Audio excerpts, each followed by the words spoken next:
aquí como recuérdense que esto es un capítulo más de Roberto Alejos Podcast. Bienvenidos a un capítulo más, una vez al mes, con el privilegio de contar con su presencia en esto que nuestro director, el director de Faisán y el presidente Portillo tuvieron como idea hace ya casi 2 años de estar en este club de lectura con el expresidente Portillo. Un lujo para mí, una tarea. Yo no soy tan lector como el presidente Portillo, ni quienes tuvieron la idea. Ahora obligado a leer por lo menos un libro al mes. Pero no basta con leerlo, porque en este caso, solo leerlo, tenía que estar yo aquí haciendo preguntas del otro lado, comentarlos otro tema, y con un maestro como Alfonso Portillo se vuelve todavía pues mucho más interesante, en mi caso más didáctico, que pareciera que eso ha sido mi vida, una vida de aprender. Precisamente hoy que vamos a hablar sobre la Constitución, la gente dice, ¿y qué hiciste en la Constituyente si solo tenías 23 años de edad? Pues aprender, ¿verdad? Era aprovechar a esas maestras, 3 maestras, y a esos maestros catedráticos universitarios. Fíjense ustedes que en la tarde eran mis catedráticos universitarios con todas las exigencias de un catedrático universitario, y en la mañana mis compañeros de trabajo. Ya varias veces he contado cómo me trataban. Los que mejor me trataban como su sobrino, ¿no? Otros duros como que fueran mis hijos y catedráticos. El doctor Esquime Cle. Ustedes pueden imaginar a alguien empezando segundo año de Derecho, en mi partido me coloca como su representante, el glorioso Partido Revolucionario, en la Comisión de Amparo, Habeas Corpus e Inconstitucionalidad. ¿Qué sabía yo de eso? Mucho menos que íbamos a parar creando, ¿verdad?, una corte de constitucionalidad de la forma en que se esperaba que fuera, como esa institución que debe velar para que ningún funcionario público se pase por encima de la Constitución, algo que no teníamos antes de la Constitución del 85. Realmente hablar de muchos temas que hoy apenas se oye, el habeas corpus y todos estos temas constituyentes. Pues ahora seguimos aprendiendo, nunca se deja de aprender. En esta ocasión nos ha tocado aprender de un joven, lo cual también es victorioso, ¿verdad? Porque uno llega a una cierta edad que cree que ya aprendió todo, y es mentira. Es cuando tiene más necesidad de aprender y se da cuenta cuánto uno no ha aprendido en la vida.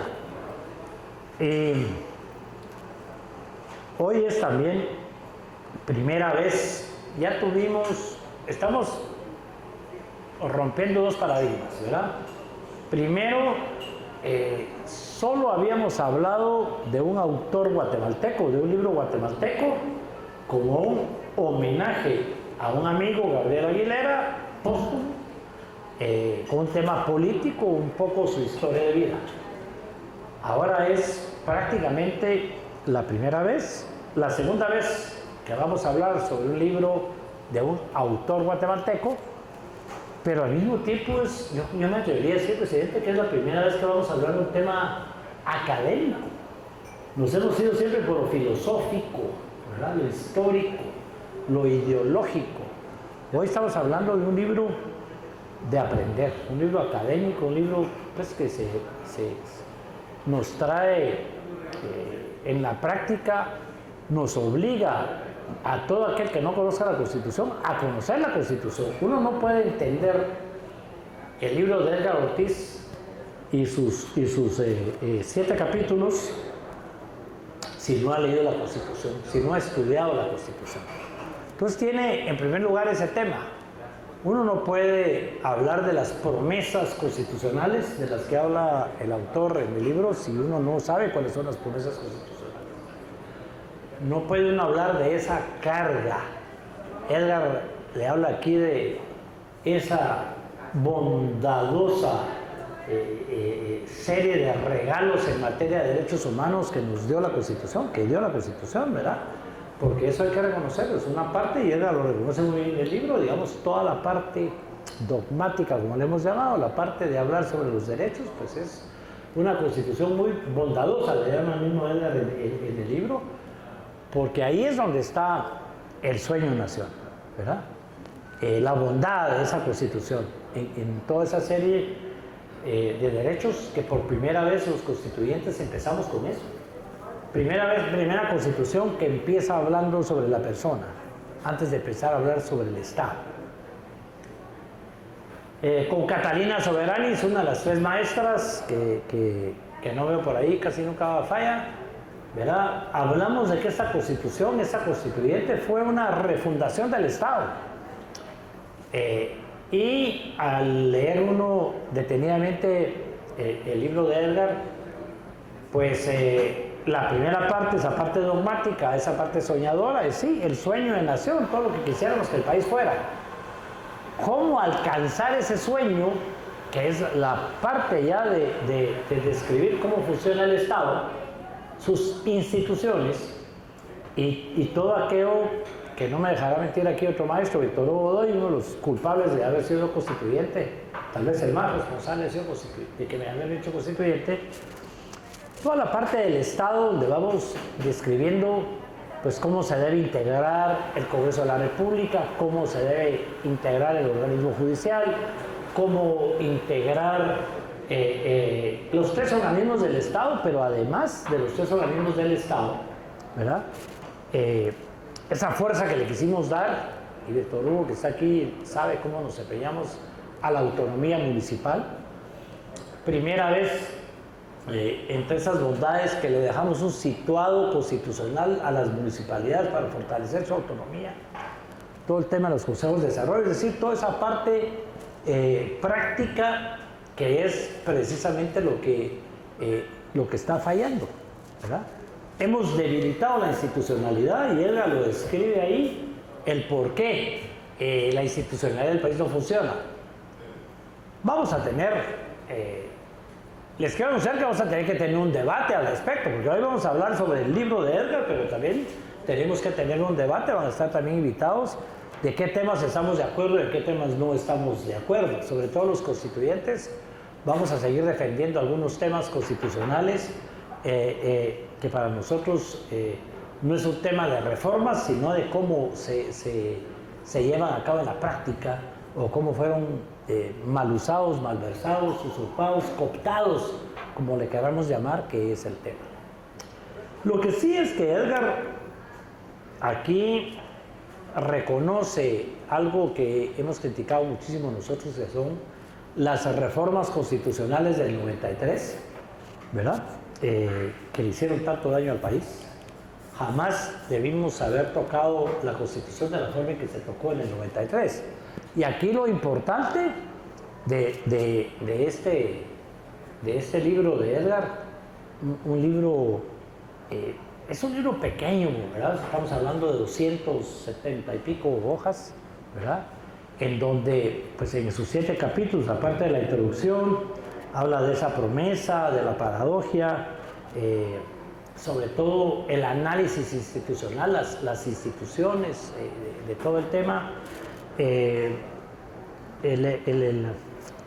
llama los incentivos, ¿verdad?, perversos, que se han convertido cada vez peor, porque si algo se ha vuelto perverso es el Estado o la forma en que se maneja.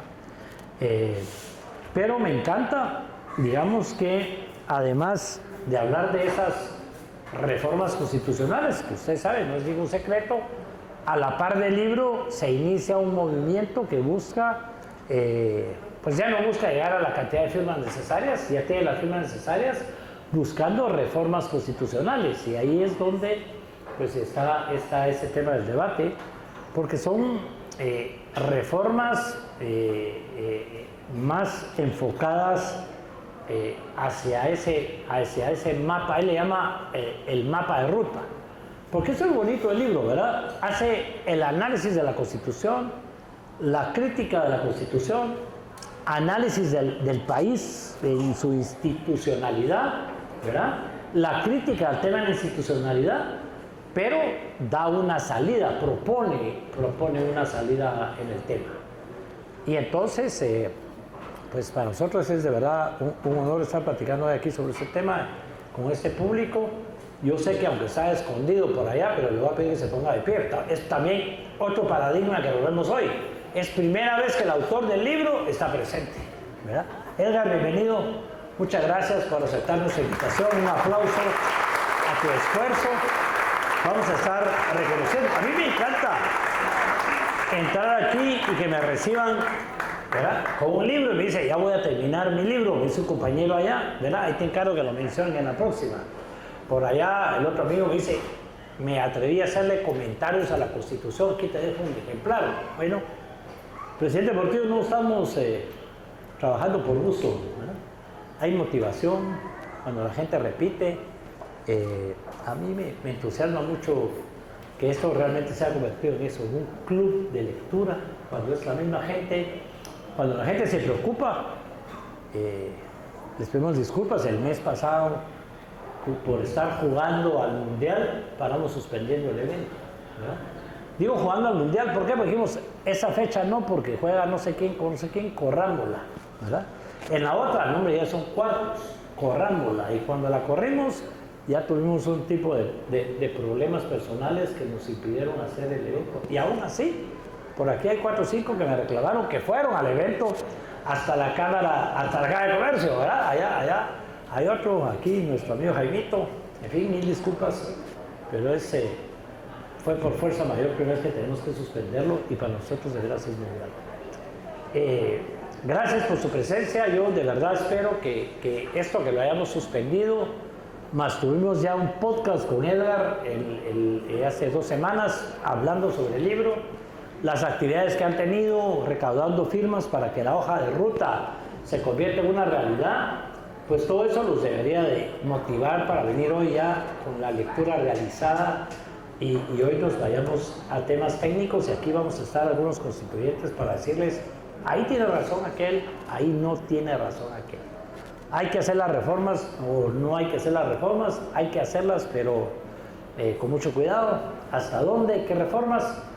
Y aquí Edgar se enfoca en un tema, básicamente en el tema justicia, ¿verdad? Que es lo que nos tiene como nos tiene. Aquí uno puede hablar lo que quiera sobre la función de la policía, si detiene o no detiene a las personas, si investiga o no investiga, la función del Ministerio Público, si pone o no pone la denuncia. Al final, todo se muere en la administración de justicia. Y tenemos que reconocer como constituyentes, en algunos temas que Edgar menciona ahí, que sí, fueron temas probablemente soñadores o probablemente poco prácticos como constituyente. La mayoría son productos de las reformas constitucionales del 93. Yo voy a aprovechar para criticarlas muy a fondo. Pero lo importante es el debate, ¿verdad? Que el club de lectura, que el podcast, que el debate que vamos a hacer nos convierta en ciudadanos y ciudadanas más participativos, que es lo que necesita el país, ¿verdad? No se vale que solo critiquemos, como no se vale si usted está viendo que no llega hasta el final, ¿verdad? Y de verdad, ya es hora, decimos nosotros, Catalina Soriano dice que nos duela lo que está pasando con este país. Yo creo que Edgar habló muy bien de los temas que deberían de hablarnos, pero que ese dolor sirva para que participemos más activamente y ya es hora que así lo hagamos, ¿verdad? Voy a hablar mucho al principio porque espero que el presidente, en buen chapín, se eche el resto, ¿verdad? Presidente, tanto tiempo sin vernos. Sí, ¿verdad? Muchas gracias, Roberto. ¿Y el café? Muchas gracias a todos ustedes por estar de nuevo aquí. Siempre es un gusto verlos, que muchos están ya familiarizados, son de la familia de Sofos, y me da tanto gusto que estén aquí. Y más me da gusto que el autor del libro, Edgar Ortiz, esté aquí presente con nosotros. Tengo un gran sentimiento de alegría, de emoción y de satisfacción al terminar el libro de Edgar Ortiz. Edgar, no tengo mucho tiempo de conocerlo, lo he escuchado, lo he leído y ahora he terminado su libro y me deja un buen sabor de boca. Me deja esperanzas en el país.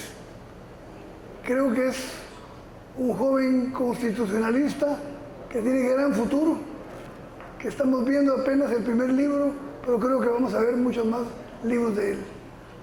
Este libro es una maravilla porque no es pretencioso, no trata de presumir ni de demostrar sabiduría, sino que plantea las cosas tal y como son, con un lenguaje sencillo, con un lenguaje didáctico, pedagógico, trata de que lo entienda cualquiera, aunque no sea especialista en el tema de las leyes y menos en el derecho constitucional.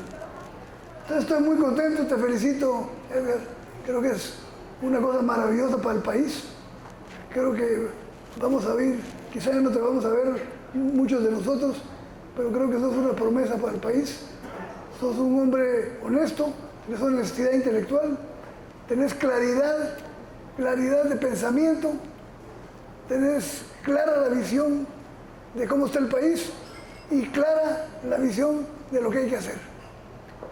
De alguna manera me recordó cuando terminé el libro, y un libro que invita a la acción. Es raro ver un libro que invita a la acción, sobre todo un libro académico que habla del derecho constitucional, que habla de una constitución en específico, que invita a la acción para reformar aquello que creen que debe ser reformado. Entonces me acordé de una conferencia que te la recomiendo, Edgar, si no la has leído. Una conferencia, un ensayo, pero fue producto de una conferencia de Max Weber, que es el gran teórico del Estado, que en 1919 dio una conferencia de estudiantes que querían participar en política. Y la conferencia se llama La política como profesión. En otros títulos le ponen La política como vocación. Y me acordé porque invita a escribir, invita a investigar, invita a tomar las calles, invita a formar opinión pública, que es lo que está haciendo, de alguna manera, en otros de sus efectos, el libro de Edgar.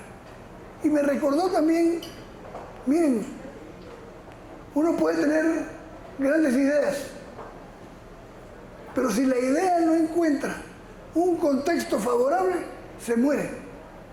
María Zambrano, una gran filósofa española que he citado varias veces aquí, decía, todo lo que se adelanta a su época o se atrasa, tiende a fracasar.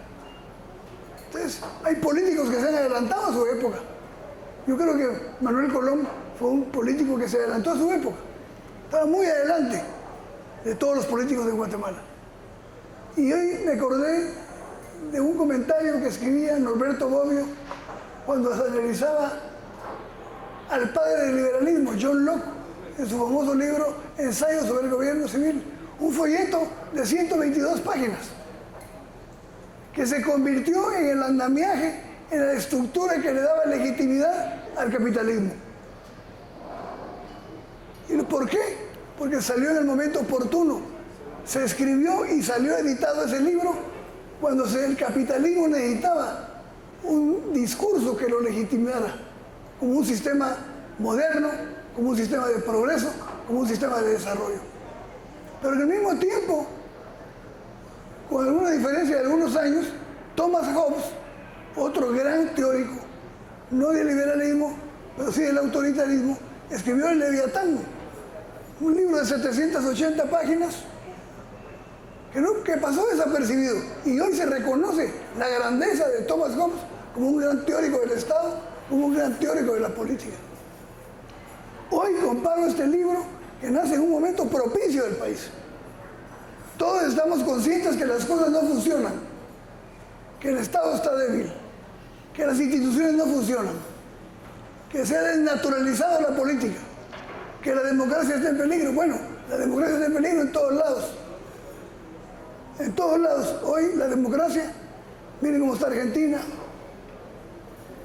miren cómo está Estados Unidos, miren cómo está Europa. Bueno, se está debatiendo.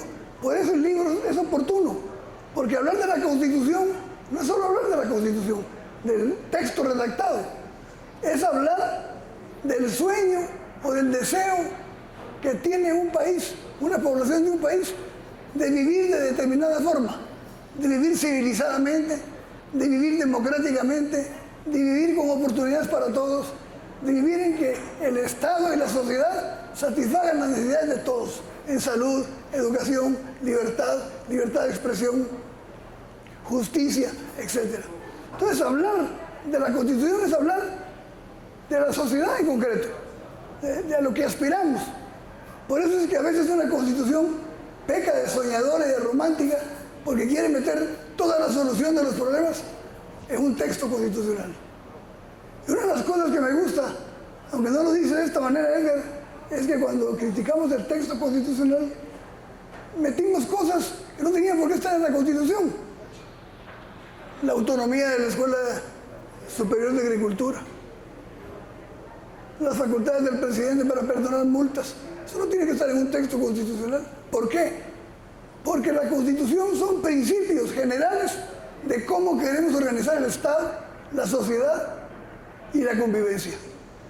Entonces, por eso es que hoy Daniel, un gran constitucionalista argentino, acaba de publicar un libro muy bonito, muy aleccionador, que se llama Tiempos difíciles para la Constitución.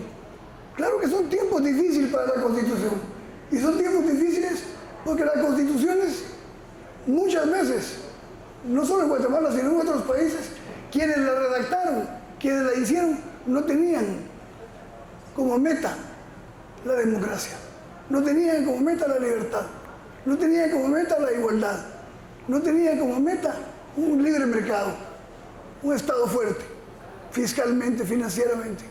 Entonces, hablar de la Constitución es hablar no solo del origen de toda la República, es hablar de la formación de la República, es atender la organización del Estado y es hablar de los principios sobre los cuales construir una sociedad.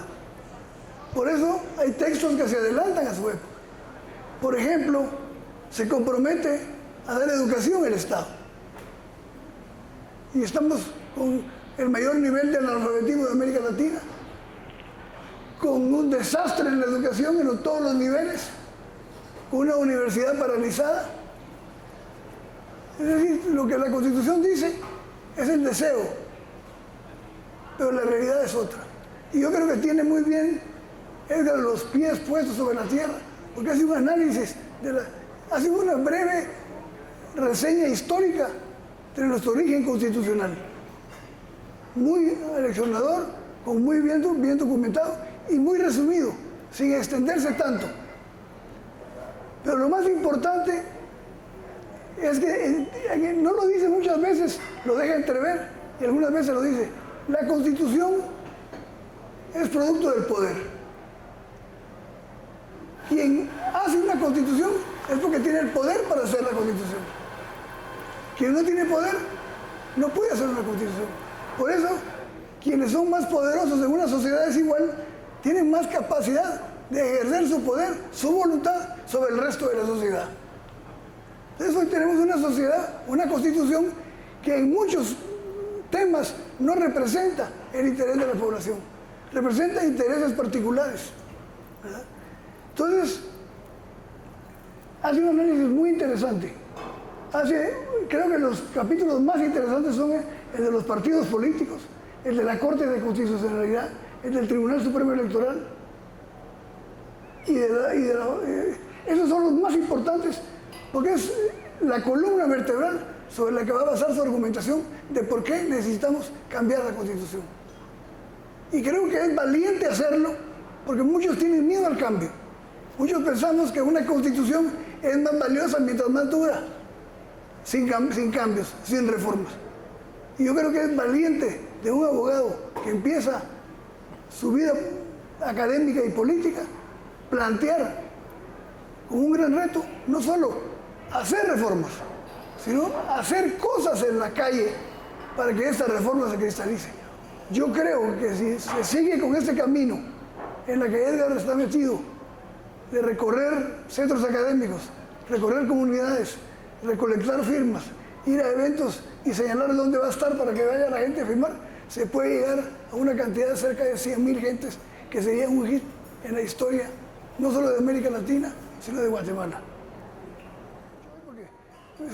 Veo que muchos compraron el libro, pero lo van a leer, pero sé que muchos lo han leído y comparten conmigo muchas de las cosas que hemos platicado.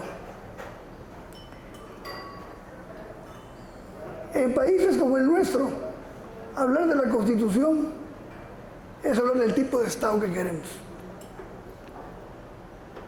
y del que necesitamos, y es hablar también del futuro de la democracia. Hablar también de la Constitución es también hablar de si existe o no existe Estado de Derecho.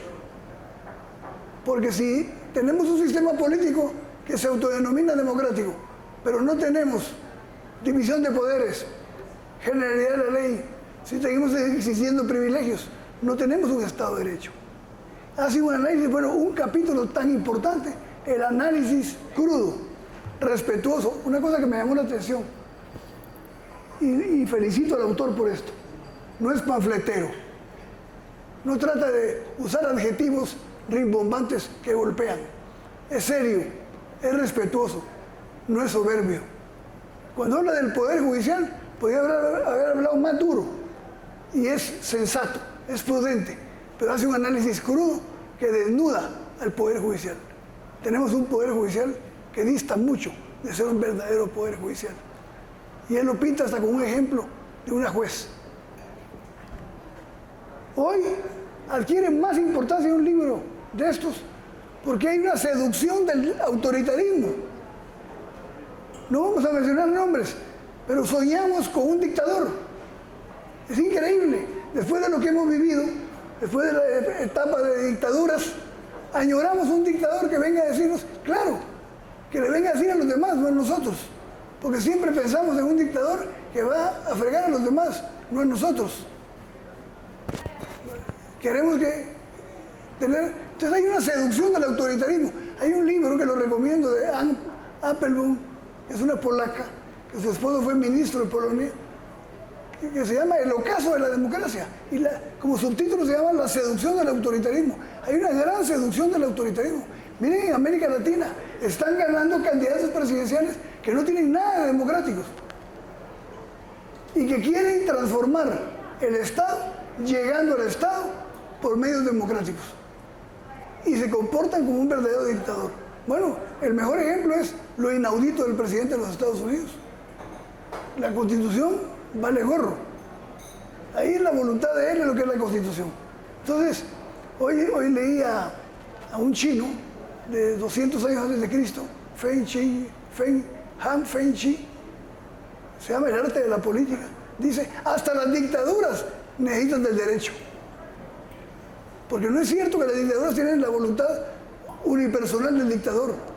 Hasta las dictaduras necesitan del derecho, necesitan de reglas, necesitan de medidas, necesitan de límites. Y la Constitución, como muy bien lo dice el autor, al igual que el Estado de Derecho, es el límite para el abuso de poder. Ya lo platicamos alguna vez aquí, comentando otro libro. Entonces, es una descripción maravillosa de lo que es el Poder Judicial. Cuando habla de la Corte de Constitucionalidad, respetuosamente, pone un ejemplo de que la Corte de Constitucionalidad evitó que se fuera a segunda división municipal. Miren lo que se vende en la Corte de Constitucionalidad. Preocupado por el fútbol. Entonces tenemos una Corte, no para no hablar mal de ella, se mete en todo lo que no tiene que ver con una función de vigilancia constitucional. Y plantea también una cosa concreta, extender el número de magistrados de la Corte de Constitucionalidad, que muy bien se puede replicar en el Tribunal Supremo Electoral.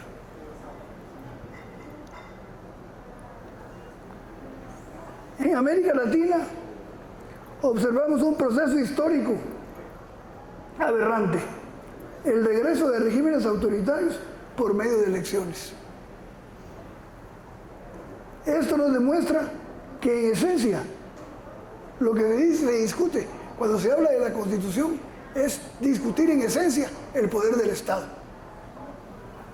Y yo creo que hay que participar en política, como muy bien lo sostiene Edgar, y lo sostiene Max Weber. Participen, a los jóvenes que participen, dice Max Weber como en chiste. Y le digo a los jóvenes que hablen con libertad, sin miedo, hasta que sean demagogos, pero que participen, porque el no participar tiene graves consecuencias para todo el funcionamiento de la sociedad.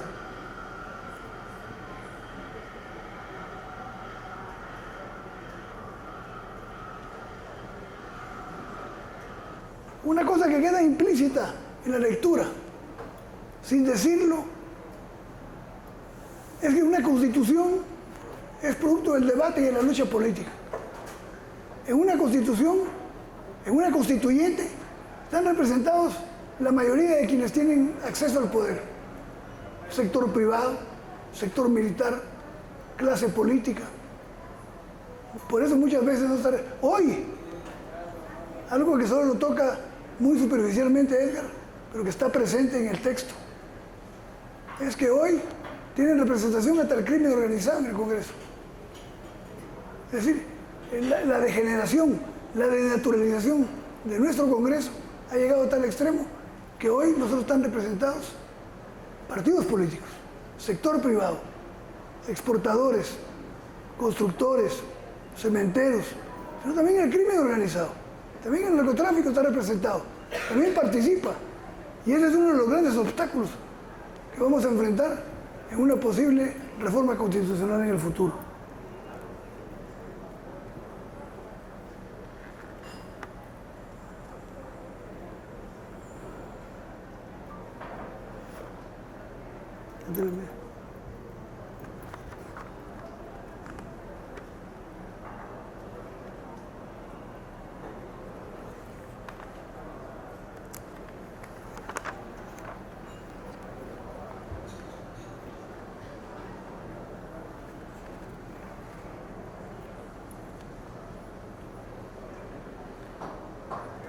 Otra gran cualidad del texto, no solo es sencillo, sino es futurista.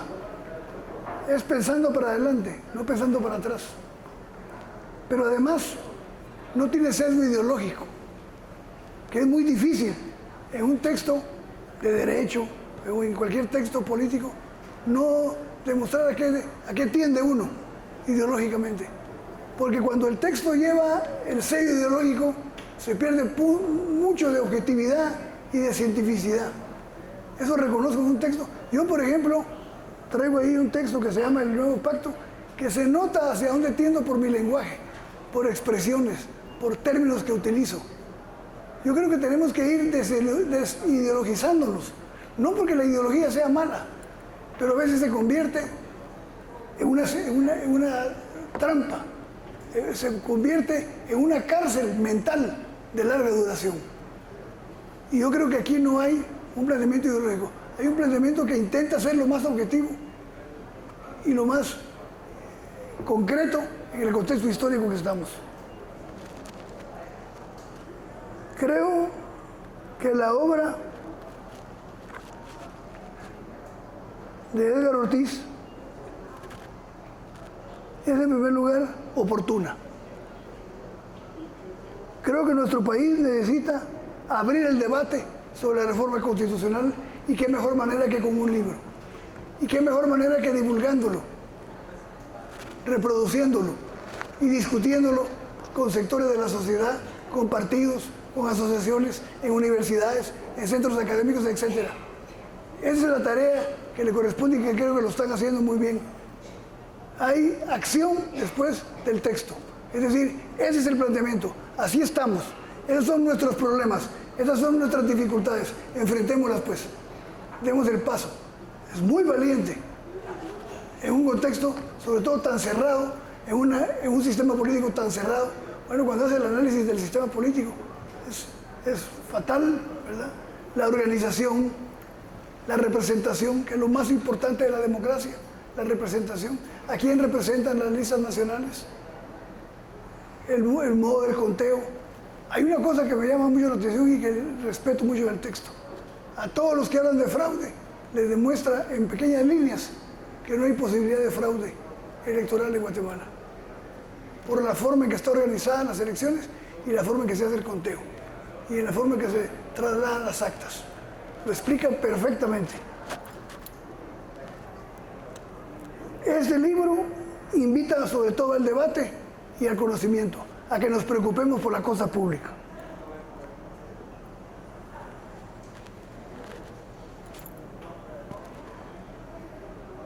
Está dirigido a todo público. Hay honestidad intelectual en el planteamiento, hay transparencia en el planteamiento, hay propuesta concreta, busca el consenso. Ahí en la redacción del texto a veces se ve que critica los acuerdos de las negociaciones, pero reconoce que los acuerdos y las negociaciones son parte de la política real. Y a veces uno tiene que negociar con el menos indicado. Ahorita me recordé cuando estaba leyendo el libro de Edgar, de la reforma judicial, que no sé cómo va a parar, la reforma judicial en México, en que un partido tenga todos los poderes del Estado. Eso no es recomendable desde el punto de vista democrático, no es recomendable de ninguna manera. Y entonces me acordé que la reforma judicial en México pasó por el voto del enemigo número uno de la Cuarta Transformación. El enemigo número uno de Andrés Manuel López Obrador, un senador veracruzano, dio el voto para la reforma judicial que hoy está vigente. No sabemos los resultados. Los resultados en Bolivia no son halagüeños, ¿verdad? Y no sabemos cómo les va a ir en México. Creo que estamos ante un texto obligatorio. Yo, si fuera profesor de la universidad, lo podría texto obligatorio a mis estudiantes. Vale la pena.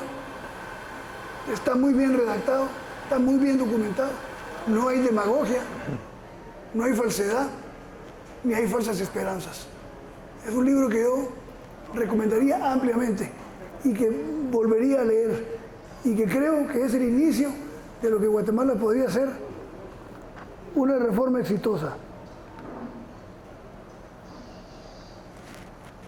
Dice Max Weber, no se trata de ser profetas ni demagogos, se trata más bien de ayudar a formar opinión pública. Esto es lo que está haciendo este libro.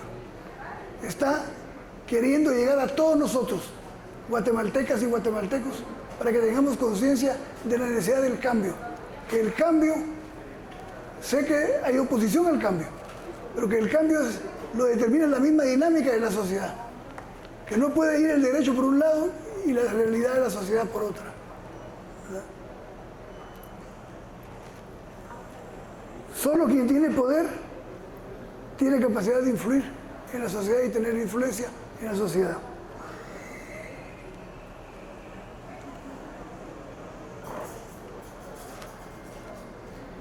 Y aquí viene la pregunta que tal vez me gustaría que Edgar nos la respondiera aquí, aprovechando que está aquí.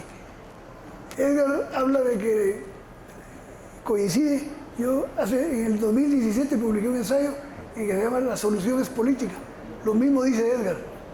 Pero yo sostenía, y ahora ya me hizo dudar Edgar, yo sostenía que la primera reforma que tenemos que hacer antes de la reforma educativa, de la reforma económica, de la reforma financiera, de la reforma fiscal, es la reforma política.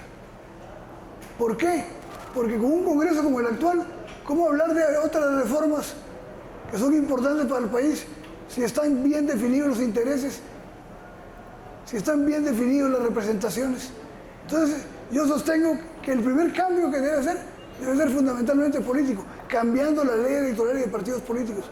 En cambio, Edgar sostiene que el primer cambio es fundamentalmente cambiando la reforma constitucional, haciendo la reforma constitucional. Y hay otra cosa que me gusta mucho, la sensatez y la prudencia. Dice, sé que hay necesidad de muchos cambios, pero no proponemos muchos, porque si proponemos muchos, no vamos a terminar haciendo ninguno. Mientras más temas hay en discusión, más se complica la discusión, más se complica el debate. Entonces es pragmático. Dice, 2, 3 cosas hay que cambiar para ir avanzando. Lo que se trata es de avanzar, no querer cambiar un país de la noche a la mañana, porque esto es imposible. Yo aquí me quedo, quisiera opiniones de ustedes, quisiera que Edgar nos diera algunas palabras y estoy muy contento, felicito al autor y creo que el país tiene esperanza cuando vemos jóvenes como Edgar Ortiz publicando no para ser protagonista, publicando para ser protagonista del cambio, para comprometerse con el cambio y para demostrar que no todo está perdido en Guatemala. Muchas gracias.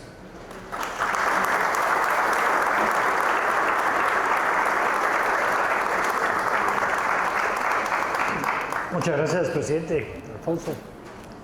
A mí me encanta que bien toma notas, ¿verdad? Les voy a contar un secreto. Nos juntamos normalmente una hora antes para comparar notas. Es más como un examen, el presidente quiere ver si de veras yo leí el libro. Pero recientemente hemos fracasado porque andamos brincando de restaurante en restaurante y la popularidad del presidente nunca logramos comparar nuestras notas, ¿verdad? Aquí lo importante es realmente, el presidente ya lo dijo, pocos libros, la mayoría de libros lo que provocan es meditación, ¿verdad? Aprendizaje. Y sobre todo los que hemos tocado aquí, nos vamos muy filosóficos, muy tristones, muy llorosos o muy contentos de eso es lo que yo quiero hacer, eso es el cambio de vida que yo necesito. Pero pocos, como ya lo dijo el presidente, motivan a la participación política y a la acción como lo hace Edgar en este libro.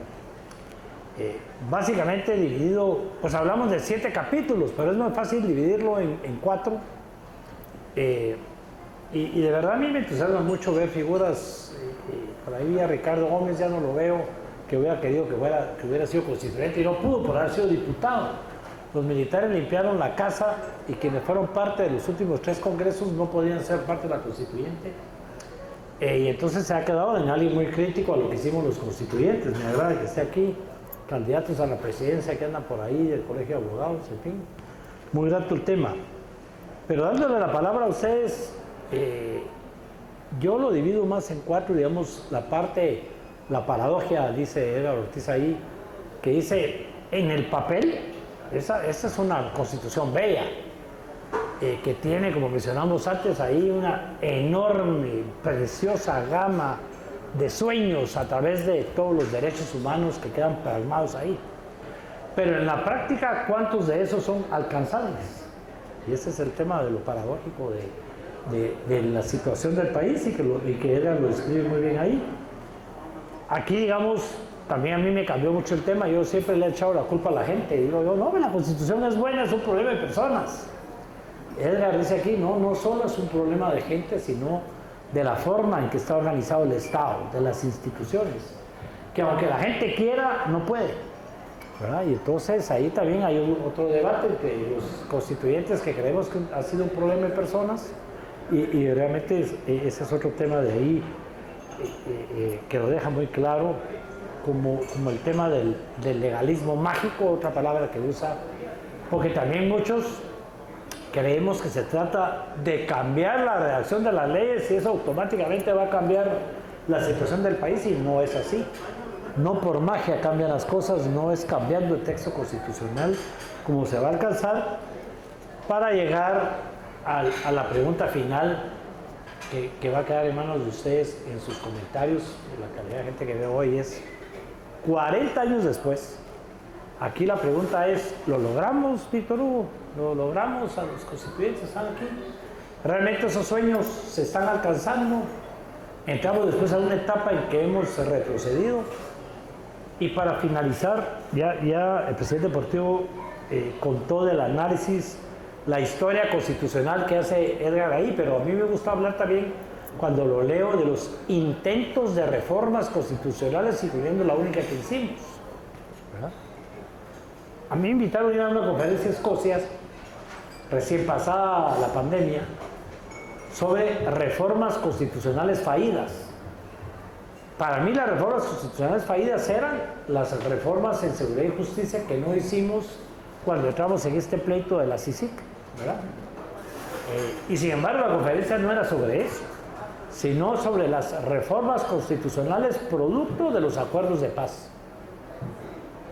Y ahí es donde hay que darle la importancia que tiene el libro de Edgar, que motiva a la participación, porque fue lo que no se hizo en el tema de las reformas constitucionales sobre los acuerdos de paz.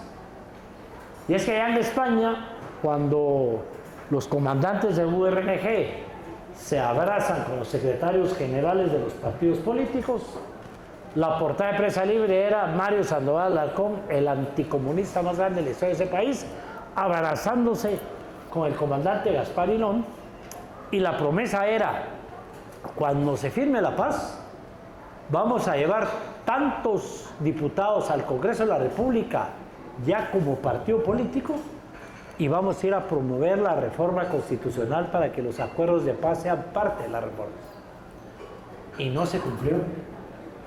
Y voy a ser duro aquí, con el perdón de algunos compañeros, compas, aquí presentes, porque URNG no cumplió con llevar suficientes diputados al Congreso para poder promover esas reformas constitucionales, y las reformas constitucionales se dieron porque Arzú quiso cumplir con su parte de los acuerdos de paz y promovieron las reformas constitucionales. Y aquí vamos otra vez a lo que decía el presidente Portillo: en vez de reformar lo poquito, se volvieron unas reformas tan grandes, tan extensas, la papeleta se dividió en 4, que se perdió, ¿verdad? Mientras habíamos sido manipulados en la del 93, fracasamos en la reforma sobre seguridad y justicia, a la que Edgar le da mucho énfasis ahorita, y es lo que nos falta. En fin, el presidente y yo podríamos hablar toda la noche. Yo me aguanto porque él hace un mejor análisis que yo, pero quisiéramos que ustedes participaran antes de que Madame nos quite los micrófonos. Ya nos está pachando el ojo ahí, ya es hora. Entonces, la palabra aquí quiere comentar en relación. Yo quisiera que Edgar le contestara al presidente Portillo, ¿verdad? La pregunta que le hizo Edgar. Ya que tenemos el honor de tener el autor. Más concreta la pregunta, presidente. Sí, quedó clara la pregunta, Edgar. Por favor, Yo planteo que la primera reforma que tenemos que hacer para que hagamos las otras reformas necesarias del país es la reforma política, pero me baso solo en la ley electoral, y tú hablas de la reforma de la Constitución.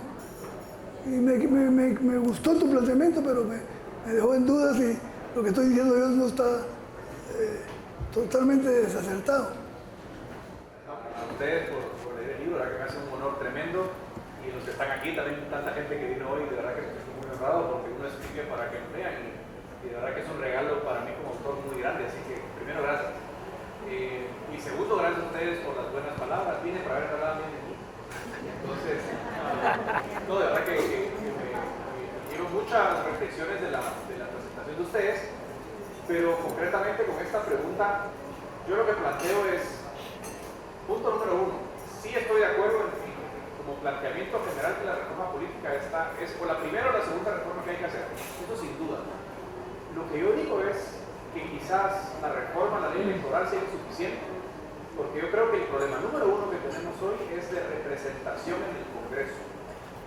Y el problema es que si bien pudiésemos mejorar mucho en la reforma política, en la ley electoral, para mí el nodo central del problema, que es la falta de representatividad en el Congreso, quedaría incompleto. Sobre todo porque la propia Corte nos ha dicho que eso de crear subdistritos electorales no se puede.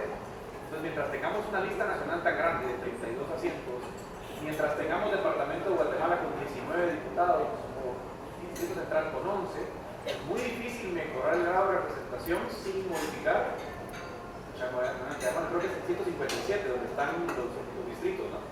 Entonces, para mí hay que hacer una reforma a ese artículo y luego, junto con esa reforma constitucional, plantear la reforma a la ley electoral.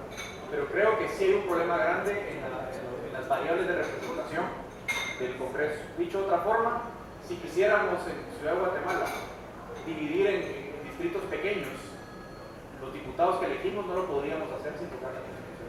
Entonces, por eso creo que la justicia, digo, bueno, me parece que hoy debería ser la primera reforma, porque al menos en eso sí hay consenso. Porque creo que en reforma política, en lo que hay consenso es en que está mal, pero no estamos tan de acuerdo como sociedad en cuál es la fórmula exacta en la cual vamos a traducir la reforma política. Entonces, mi filosofía es, me gustó mucho el planteamiento que usted hacía, porque dice, no se ven mucho los colores ideológicos, porque yo soy pragmático, porque soy liberal pragmático. Entonces digo, mejor hagamos una reforma, 3 pasos y reajustamos, hacemos otra reforma, reajustamos, hacemos la que sigue, ¿no? Entonces mi propuesta es, empecemos por la justicia, donde hay más consenso del diagnóstico, pero también del cambio, y Y luego, en segundo lugar, nos metemos a la reforma política y hablamos del debate de cuál es el modelo ideal de Congreso que queremos, el modelo ideal de partidos que queremos, y esa debería ser para mí en 2 años o en 1 año la siguiente discusión, pero con toda la humildad y apertura del caso. Gracias. Muchas gracias. Muchas gracias. Todo claro. Y es que el tema se vuelve, miren, difícil, porque allá a la par de él está sentado Víctor Hugo Godoy, que es probablemente el autor de los distritos electorales grandes, ¿verdad? Así que lo pueden discutir juntos. ¿Por qué? La constitución antes de la constitución del 85, uno iba al registro a inscribir un partido político y el registro ciudadano le daba parte al Ministerio Público. Y el Ministerio Público decía, ese no, porque son comunistas. Y ahí paraba la inscripción del partido y paraba la inscripción de todos los partidos que venían atrás. Todos los constituyentes llegamos con una mente pensando en ampliar la participación ciudadana. Y en especial ampliar la participación de las minorías, porque ese es el gran debate de los distritos electorales pequeños, donde solo los partidos grandes van a tener representantes. En un distrito electoral grande, con el método Hunt como método del conteo de votos, pues, aunque sea un diputado meto. Aquella buena intención de los constituyentes hoy se ha vuelto un buen negocio. Hagamos un partido porque aunque sea un diputado metemos. Y cometimos otro error, Víctor Hugo, y es que si el partido no llega a un mínimo de votos y no coloca por lo menos un diputado, desaparece. Eso motiva más fábrica de partidos, porque pues las asambleas que están fracasando ahorita y se pelean, fue tu culpa, fue la tuya, después cada quien se va a hacer su propio partido, y de un partido fracasado nacen 4 partidos más, entonces la fábrica de partidos políticos no termina. Mejor que pierdan, que fracasen, que no saquen muchos votos, que no metan ningún diputado, pero que sigan en su lucha para ir creciendo. Es decir, el debate es muy extenso, ¿verdad? Pero, no sé, si alguien más quiere comentar, ahí está el micrófono. ¿Por dónde anda el micrófono?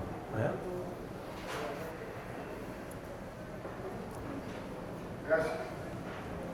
Yo creo que muchas de estas reuniones que hacemos se nos escapa mucho, demasiado, qué estamos haciendo a nivel nacional en los sectores más pequeños, incluso diría más jóvenes del país, para interesarlos, oigan lo que digo, interesarlos en la política y en la participación política. Desgraciadamente, en nuestro país no ha habido eso. Lo que hay es, bueno, voy un bla bla bla, y otro bla bla bla, y otro bla bla bla, en los mismos municipios, en las mismas gentes, etc. ¿Y qué estamos haciendo? Bueno, ustedes dos son políticos de profesión y lo saben. Yo, por ejemplo, yo he entendido únicamente a nivel de olfato, porque la práctica política que yo he hecho ha sido en la academia, no ha sido en ningún otro lado más que en la academia. Y me he dado cuenta de que definitivamente, mientras los partidos políticos y los políticos no bajen a tierra y vayan a hablar con la gente, pero lo que es verdad, o como dirías vos en algún momento, verífico, ¿vale? Que sea verífico, porque la verdad es de que se llega y se les cuenta una de Chile, viene el otro y le cuenta un western, y el otro les cuenta cualquier otra cosa, pero no hay nada de fondo en lo que va a decir los políticos y los partidos políticos a la gente, como para que ellos digan, sí, la verdad es que estos merecen que yo me active con ellos. Digo activar, no digo militar, sino activar. Así dice la gente en el interior de la República. Activemos. ¿No? Porque esos son los problemas que tenemos acá en Guatemala. Que aquí discutimos, hablamos, decimos, supuestamente hacemos, pero la realidad es otra. La realidad es que allá, en el interior de la República, no hay quien se considere un liderazgo válido. Por ejemplo, hablemos de Altamirapaz, que salga el diputado de Altamirapaz sea alguien que haya salido de la propia tierra, no terrateniente, sino que alguien que haya cultivado la tierra. Es decir, tenemos esos problemas que son graves, pero son graves ¿por qué? Porque sencillamente los partidos políticos llegan a las elecciones. No, usted vote por mí, etcétera, etcétera, hasta ahí llegó. Pero no llegan a decir, mire, usted quiere incorporarse a hacer política con nosotros. Entonces, yo creo que la ausencia es la falta de políticas y políticos que quieran verdaderamente ingresar más personas para poder llevar adelante los procesos. Pues parte, gracias, muchas gracias. La verdad que parte de lo que esperamos que tenga este libro aquí adelante para que salgamos de uno atrás, uno adelante, ahí viene el micrófono. Aquel tiene más control de quién. Es precisamente que motive la participación ante una población que tiene cierto asquito, por no decir otra cosa, de participar en política. Bueno, buenas noches. Más que comentar, yo tengo algunas dudas, porque algunos magistrados, cuando son magistrados del Tribunal Supremo Electoral y se les plantean preguntas relacionadas con reforma electoral, suelen evadir las preguntas o dan generalidades, y al abandonar el cargo, pues ya se expresan con más libertad y dicen hay que hacer esto, hay que hacer el otro. ¿Qué creen ustedes que se debería de reformarse dentro de la ley electoral y de partidos políticos para asegurar la autonomía electoral y la potestad del Tribunal Supremo Electoral para llevar a cabo los procesos electorales? Porque ahora también con el tema de cuando se alegó fraude electoral por un sector, pues ya también la ex magistrada presidenta Blanca Alfaro mencionaba que ahora el poder ya no lo tiene el Tribunal Supremo Electoral, que ahora también el poder y digamos parte de las resoluciones y de las decisiones se cuestionan a través de las Cortes, y son las Cortes ahora las que mandan en cuanto también a temas electorales. ¿Y qué mecanismos también se podrían implementar para también como quitarle participación a los narcopolíticos o a los partidos políticos que son financiados y que están llevando a cargo de elección popular a candidatos que tienen trayectoria de narcotraficantes o dinero del narcotráfico? Bueno, como muy bien sostiene el autor, el ideal de un juez es un juez independiente. Ese es el sueño. Un juez que no llegue atado, que no llegue comprometido, que sea capaz y que demuestre imparcialidad y objetividad en sus fallos. Pero como muy bien dice el autor del libro, ¿cómo vamos a tener jueces independientes con las famosas comisiones de postulación? Que se convirtieron en un mercado político para acceder al Poder Judicial. El Poder Judicial está podrido de origen, en la forma en que se gesta la llegada y la elección. Está viciada porque un poder elige al otro. El Congreso elige a todos los magistrados de las salas de apelaciones y a los magistrados de la Suprema Corte de Justicia. Entonces, ¿cómo encontrar la fórmula para que tengamos un Poder Judicial independiente que no se someta ni al poder económico, ni al poder político, ni a otros poderes del Estado? Entonces, lo ideal es tener jueces independientes, que eso se va logrando conforme se van haciendo las reformas necesarias para que lleguemos a tener Poder Judicial independiente, un Poder Judicial que aplique la ley sin ninguna distinción.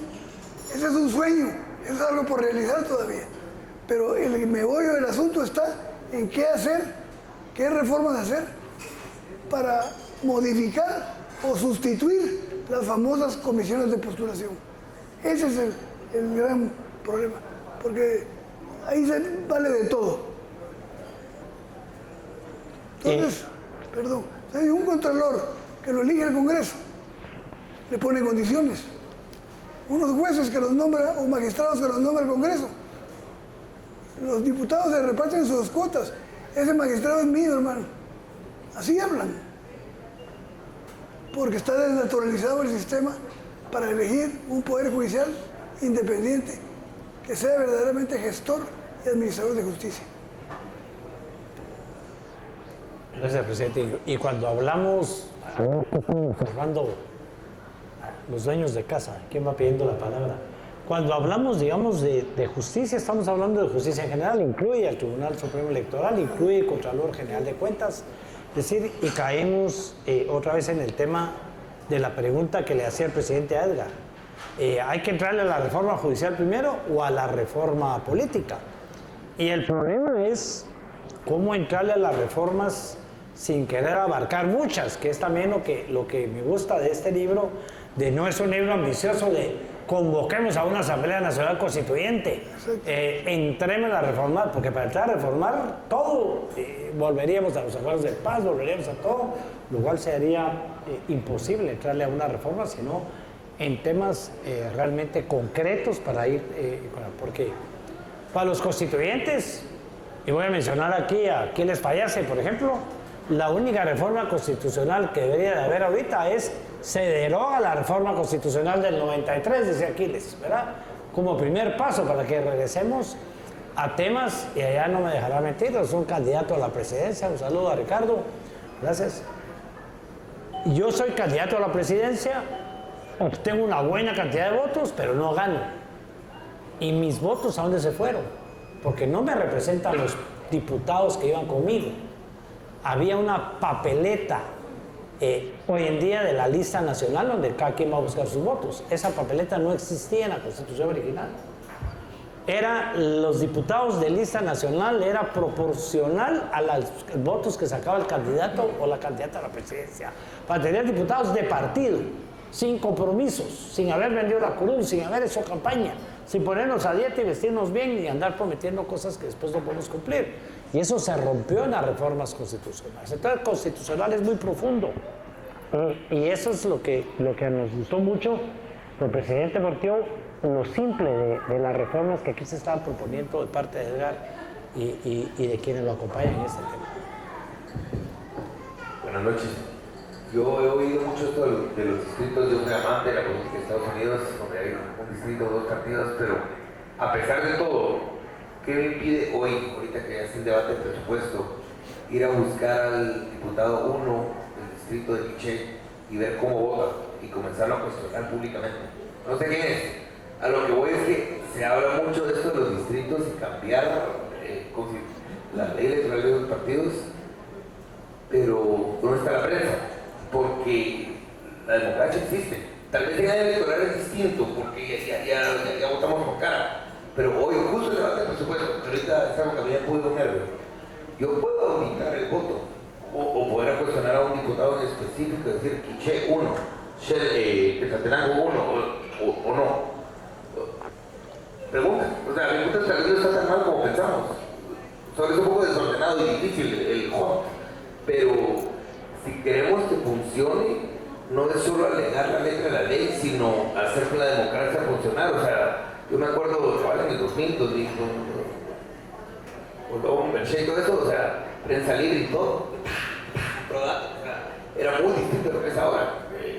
Pero no sé. Sí, por eso Edgar dice ahí, no es un problema solo de personas, ¿verdad? Pero no está diciendo que no es de las personas, o sea, tenemos el doble problema y queda claro en el libro. Tenemos un problema de cambios que hay que hacerle a la Constitución legales, pero también tenemos un problema de la gente. Y parte de lo que nos gustó mucho por el presidente de ese libro es esa motivación a participar. A lo mejor no logremos que sea este año y ojalá no sea con este Congreso las reformas constitucionales, pues solo estar hablando de que necesitamos reformar y hacer pequeñas reformas de una en una motiva a esa participación ciudadana que no se da. Cuando uno le pregunta a la gente ¿por quién votaste? Poca gente hasta se acuerda quién encabezaba un distrito, mucho menos quién iba de 2, de 3 o de 4, porque si alguna reforma tendríamos que hacer y la pensamos los constituyentes es ¿por qué no elegir al Congreso a mitad del periodo? Para que no votemos por los candidatos a diputados que van arrastrando al candidato a presidente, si no sepamos por qué votamos para diputados. O sea, el tema es profundo y eso es lo lindo del debate que estamos armando aquí, ¿verdad? Y para complementar a Roberto, tocaste con tu pregunta el tema de la representación. Cuando, por ejemplo, Edgar habla de su libro de distritos pequeños o subdistritos en un lugar como la capital, el diputado va a ser votado por un distrito pequeño que lo conoce, que tiene contacto directo con él, que le puede reclamar y que le puede exigir cuentas. Pero un diputado del Estado Nacional, ¿quién le va a reclamar? ¿Quién le va a reclamar que no se haya hecho la obra en su municipio? Entonces, la idea de distritos, que la representatividad sea más concreta, más definida, es una cosa que puede pasar. Y miren, de hecho, existen distritos pequeños ya en la realidad, aunque no esté en la ley, en la realidad. Huehuetenango, las familias se reparten el territorio.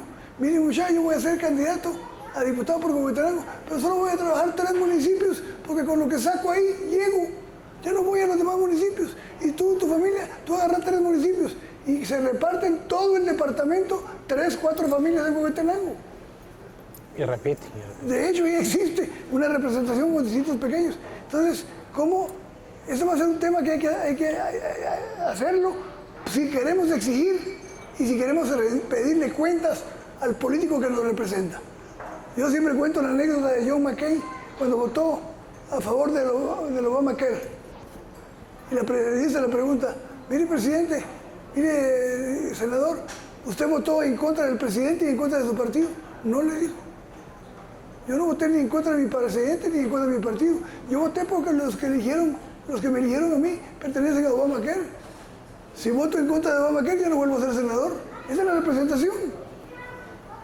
Que haya posibilidades de exigirle cuentas, de pedirle rendición de cuentas a nuestros representantes. No lo quieren.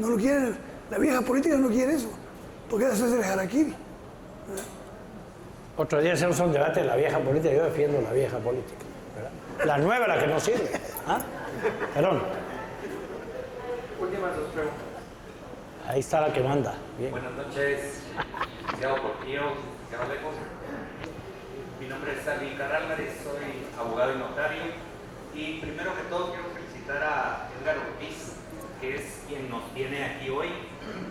Realmente el éxito más grande que ha tenido el libro es que ha puesto sobre la mesa un tema que todos veníamos discutiendo y hablando, pero realmente el logro de haber puesto formalmente sobre la mesa esta discusión ya es un éxito de su libro. Y primero quiero felicitarlo, no tengo el gusto de conocerlo personalmente, pero felicitaciones. No he terminado de leer tu libro, pero me salté a la parte de las reformas, que era lo primero que quería saber. No comparto todas, pero la mayoría sí, y la verdad es que adelante y ojalá que logres alcanzar el objetivo de este libro, que es que se llegue a plantear formalmente las reformas que propones. Y aprovechando, yo tengo una pregunta aquí para el licenciado Portillo. Usted mencionó que las sociedades en Latinoamérica o en el mundo se están volteando hacia el autoritarismo. En mi opinión, el motivo es porque las democracias no han funcionado.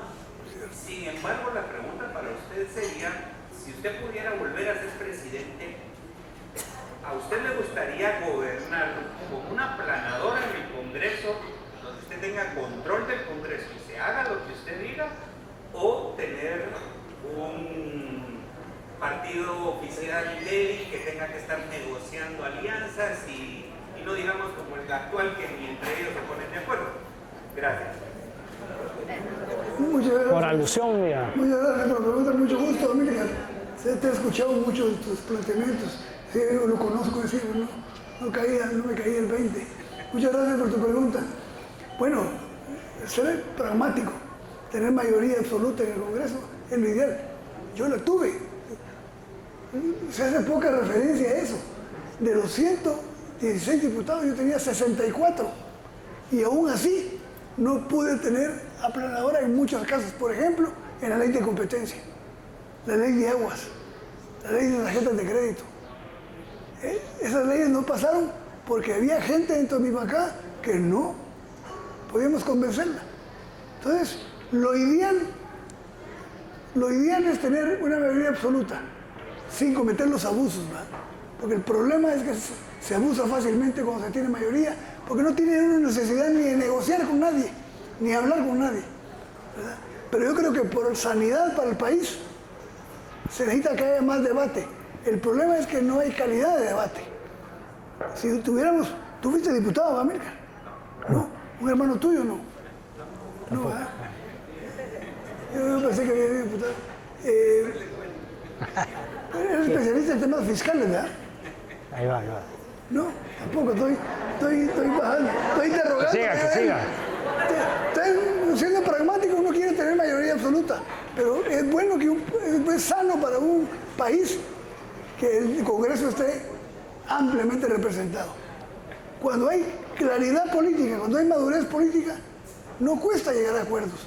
El problema es cuando hay ya intereses muy establecidos y arraigados y se representan otros intereses fuera del Congreso, que es más difícil. Tú lo has vivido eso. Tú lidiaste 4 veces como presidente del Congreso y sabes lo que es eso, ¿verdad? Por ejemplo, yo me enteré, voy a contar sin decir nombres, voy a contar algo que no he contado. Yo me enteré en México, cuando estaba en México, que había un diputado de mi bancada que recibía los sobres para repartírselo a 15 diputados de mi bancada para que no pasara ciertas leyes. Me enteré cuando ya no fui presidente. Entonces, sorpresas te da la vida, ¿verdad? Y en política la sorpresa es lo que más abunda. Pero lo más cómodo sería tener una mayoría absoluta, siempre y cuando hubiera una claridad política, un proyecto nacional y madurez política que no tenemos hoy, lamentablemente. Nosotros, porque estamos mal vistos, nadie nos quiere ver. Porque efectivamente, como dice Amílcar, la democracia ha fallado y entonces las cancioncitas y las exhibiciones, el espectáculo es el que cubre hoy la mediocridad y el empobrecimiento del discurso. Miren el discurso político que hay hoy vigente en Guatemala, pobrísimo, por no decir que es de payasos. Y entonces hoy gana mucho el autoritarismo y el populismo, gana porque tiene recetas fáciles. Pero ya en la práctica es muy difícil cumplir con... Porque el populismo es de izquierda y de derecha. Los dos son populistas. Prometen cosas a sabiendas que no van a poder cumplir. Y dan un discurso que le gusta al oído, que le gusta a la gente. Pero ser responsable, por eso yo valoro mucho, igual que tú, el libro de Edgar, porque es responsable. No es irresponsable ni es ambicioso. Es pragmático, es prudente y es concreto. Muchas gracias, Edgar. Muchas gracias. Muy bien. Mire, yo creo que nos da tiempo a una más por aquí, una dama, porque hoy no perdonar una dama o a 2 damas por aquí, ¿verdad? Y les pedimos disculpas a quienes no. Yo he querido hablar de todo lo contrario. Yo estuve 4 años pasando leyes, incluyendo todas las de CICI, con solo 30 votos, ¿verdad? Me apasiona, y aquí hay 2 representantes, eran 3 del Instituto Republicano. No me ganara la vida hablando de diálogo y negociación si no hubiera pasado por esa etapa en el Congreso de la República, ¿verdad? Y estamos en ese tema. ¿La que manda? Teníamos una pregunta anterior, entonces solo le vamos a dar la penúltima pregunta al caballero y la última pregunta a la dama, porque nos hemos quedado sin tiempo. Muy bien. Muchas gracias. La pregunta va para el licenciado Alejos. Mi nombre es Carlos Mejía, abogado notario para variar.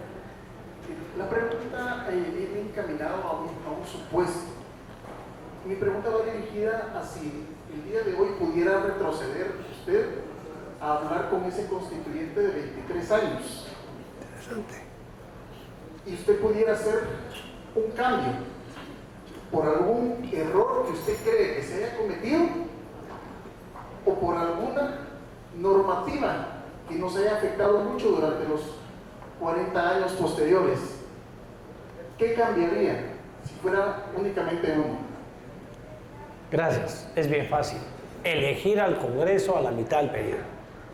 Esa fue la batalla que no la dimos con la fuerza que deberíamos y que marcaría una gran diferencia hoy en día, que las elecciones para presidente, alcalde y diputados no se celebraran al mismo tiempo, porque sabríamos, lo que decía antes, por quién estamos votando en el Congreso de la República, el organismo que hoy concentra todo el poder y toda la corrupción. De ahí sale. Interesante. Buenas noches a todos. Mazara Scholz, Kawao Ortiz, Bandios. Qué bonito. Más que todo recomendación. Da un poco de pena hablar con tanta maquinaria, ¿verdad? Y pues el libro trae esperanza. Me siento orgullosa porque fue un trae la paz. Pero creo que ha habido siempre una falla. Debe de haber más participación. Me alegra mucho la de los jóvenes en la actualidad, pero hace falta actores indígenas, no la élite. Tenemos, por ejemplo, al señor Cristán, primer diputado indígena, que aportó mucho. Tenemos a todos, Melina Ray García, 48 cartones. Creo yo de que no solo pensemos en, no quiero ofender, ¿verdad?, en cachitos, en claritos, en que el país es uno. Es decir, nos están dando una hoja de ruta muy clara, urge entonces, urge la de partidos políticos, justicia saber cuál va, pero que hay que invitar, que hay que participar, porque cuando dicen Luis, yo creo que llegar a Cobán, invitar a un grupo no es suficiente, debe ir más allá, debe de extenderse un poco más, va a ser más trabajo. Yo por lo menos como voluntaria te puedo apoyar, hay rostros, hay actores que conocen, que saben, porque necesitamos la ayuda de gente que sea constitucionalista, que maneje bien ello, pero también está la sabiduría, ¿verdad? La sabiduría, antes la gente, ¿por qué hacía tanto con tan poca plata? Porque había principios, no había doctorado, maestrías. Es bien importante estudiar, ¿verdad? Es bien importante prepararse, pero también la sabiduría, eso es muy importante, ya se perdió. Entonces felicito a todos los que estamos acá, porque debemos de participar, debemos de comentarle al vecino, a todo ciudadano guatemalteco, ¿verdad? Y creo que eso veníamos platicando hoy por la mañana con la compañera. Yo decía, es que solo critican y no participan. Estar allá dentro no es fácil, cuesta, ¿verdad? Entonces me dicen, pero ¿qué haces en el Congreso? Bueno, hay que ir al infierno y la mano al diablo porque es necesario, ¿verdad? Hay que ir al Ejecutivo cuando te dejan ingresar, porque el Ejecutivo tampoco debe ingresar a veces, ¿verdad? Entonces, felicito a todos y que nos incluyen. Ahí, ¿por qué no ves la carrera? Ay, porque es el otro extremo. Pues no, también ves la carrera. O fulano de tal, perdón, pues yo aprecio a Telma, ¿verdad? Al respeto, pero deben de haber inclusión. Gracias. Muchas gracias. Muchas gracias. Bueno, la verdad que cerramos con esto y la frase es la de siempre, ¿verdad? No se vale que solo critiquemos y no participemos, ¿verdad? No se vale que no le demos las gracias a Sofos, a Faisán Studio, que nos permite subir esto a nuestro canal de podcast, de Roberto Voz Podcast. Y no se vale que no lo cuente para que haya más y mejor participación, ¿verdad? Con más inclusión en el tema, ¿verdad? Muchísimas gracias de veras por su presencia. A ustedes, hoy no, yo creo que no ofendimos a nadie, aunque hoy fuimos más educados que nunca, pero si lo ofendimos, una tacita de café, toda la regla. Feliz noche. Ahora será vinito ahí, cortesía del presidente. Muchas gracias. Gracias.